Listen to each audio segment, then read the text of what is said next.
Hello all.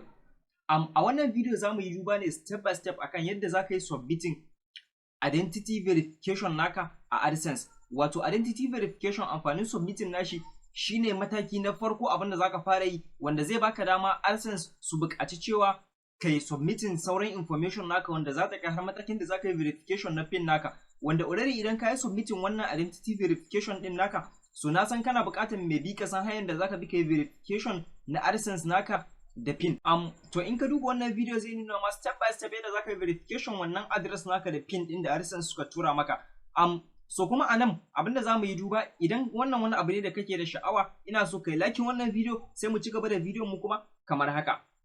So domin wannan submitting identity verification naka, abinda kake bukata shine ka zo a Adseanse naka. Idan ka zo a cikin Adseanse naka, so kai clicking kan personal information. In kai clicking personal information zaka ga cewa yayi loading, akwai gurin da suke bukatan kai verification din, gashi verify now. In kai clicking verify now din zai nuna ma cewa begin verification, so kai clicking kan wannan begin verification. A wannan bangaren nan ne zaka iya verification da driver's license naka, national ID card ne, ko kuma voters card. Mu nan Najeriya suna accepting voters card, ko kuma international passport idan ma kana da shi gaba ɗaya kenan.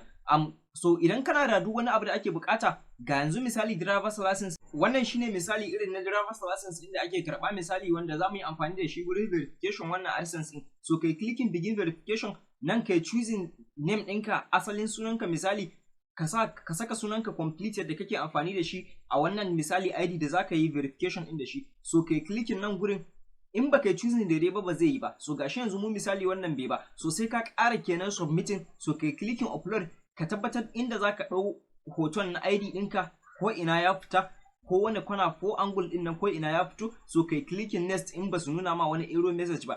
Nan abin da ake bukata shine address ɗin da za su tura maka da PIN, wato kai clicking akan irin post office naka da komai da komai. So saka wannan address naka da komai da komai baka da matsala da shi tun a gurin buɗe Adseanse ɗin, ka riga ka saka komai da komai da ya kamata a ce ka saka.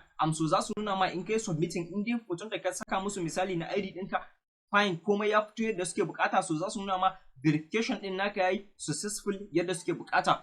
So daga nan kuma identity verification ɗinka yayi. So abu na gaba da ya rage maka shine next step inda zaka je ka yi misali abin nan manage tax information. So kana bukatan ka yi adding tax information a wannan before ka samu kuma ka je mataki na gaba.